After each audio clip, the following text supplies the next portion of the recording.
अब मुझे अलार्म की जरूरत नहीं पड़ती, मेरा पैशन ही मुझे जगा देता है। बिल्कुल सही बात है। एक छोटी सी कहानी सुनाती हूँ मैं आपको। एक दंपत्ति था, बुजुर्ग दंपत्ति थे, जो कि शहर के आउटस्कर्ट्स में आजकल जो नई कॉलोनियां विकसित हो रही हैं, क्योंकि शहर में रहना बहुत मुश्किल है और शहर के नज़दीक रहना उनकी मजबूरी है, क्योंकि बुढ़ापे में कब डॉक्टर की ज़रूरत पड़ जाए, कब उन्हें किसी ऐसी आवश्यकता की ज़रूरत पड़ जाए जो शहरों में ही उपलब्ध है। वो वहाँ रह रहे थे। उनके बच्चे पैसे कमाने के लिए विदेश जा चुके थे। वो दोनों अकेले अपना समय गुजार रहे थे। रोज सुबह उठते और वॉक पर जाते थे। वो जिस कॉलोनी में रहते थे आउटस्कर्ट्स की, उसमें मुश्किल से 5-6 ही घर थे, इसलिए उन्हें हमेशा ये भी डर रहता था कि कहीं कोई आक्रमण न कर दे, वहाँ पे कोई लूटने ना आ जाए या कुछ करके। बुजुर्ग दंपत्ति में जो पत्नी थी, उन्होंने कुछ दिन से वो एक चीज नोटिस कर रही थी कि उस कॉलोनी में जो अभी काम चल भी रहा था, वहाँ एक लड़का उन्हें दिखाई पड़ रहा था, 20-22 साल 25 साल का होगा, जो अपनी साइकिल से आता था और पीछे एक फावड़ा और कुछ औजार और लिए रहता था।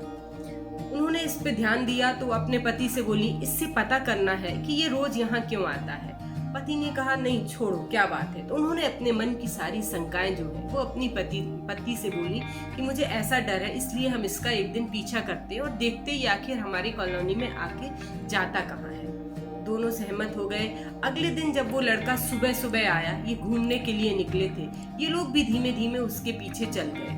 चलते चलते उन्होंने देखा कि जहाँ कॉलोनी खत्म हो रही है वहाँ एक पेड़ था और काफी खाली जमीन पड़ी हुई थी। ये जो लड़का था अपनी साइकिल खड़ी करके वहाँ पे फावड़ा लेके जमीन खोदने लगा। इन्हें बड़ा आश्चर्य हुआ कि यहाँ तो कुछ बन भी नहीं रहा है, ये यहाँ पे फावड़ा लेके जमीन क्यों खोद रहा है। इनका मन नहीं माना और जाके डरते हुए उन्होंने उस बच्चे से पूछा, बेटा मैं तुमसे एक बात पूछना चाहती हूँ, क्या तुम मुझे सच सच बताओगे। उसने कहा, जी माँ जी, बताइए क्या बात है।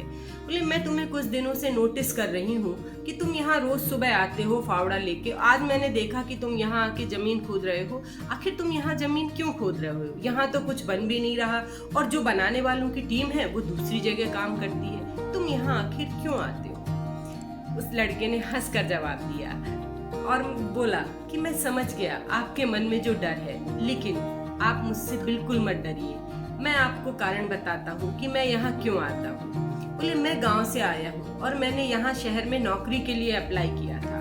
तो मेरी नौकरी एक बड़े सेठ के यहाँ फार्म हाउस पे लगी है और जो फार्म हाउस पे उन्होंने जिस नौकरी के लिए मुझे रखा है वो पैसा अच्छा दे रहे हैं, लेकिन उन्होंने मुझसे एक चीज पूछी थी इंटरव्यू में कि तुम्हें फावड़ा चलाना या जमीन के अंदर खोद के अगर मैं ऐसा कुछ काम भी दूं तो क्या तुम कर सकते हो, और प्रोजेक्ट काफी लंबा है। बोले, मैंने हाँ कर दी थी, लेकिन मुझे वो चीज चलानी नहीं आती थी, इसलिए मैं यहाँ रोज आता हूँ ये खुली जगह में, ताकि मैं जमीन पे फावड़ा चला के प्रैक्टिस कर सकूं कि जब 5 दिन बाद मेरी नौकरी चालू होनी है तो मेरे अंदर कोई कमी ना निकले और मुझे नौकरी से ना निकाला जाए। कितनी अच्छी बात है। यदि हम अपने जीवन में प्रैक्टिस को जारी रखते हैं तो हम एक दिन अपने लक्ष्य तक जरूर पहुंचते हैं। इसीलिए मन में विचार करने के साथ ही आप उसे अपने जीवन में उतारने का प्रयास भी जारी करते। यदि आपने प्रैक्टिस नहीं की और सिर्फ मन में ही विचार करते रहे तो आप जीवन में कभी भी ऊंचाइयों पर नहीं पहुंच सकते। इसलिए अपने जीवन में अभ्यास को वो स्थान दीजिए कि अभ्यास आपको ऊंचाइयों तक ले जाए। कैसी लगी आपको ये छोटी सी सोच?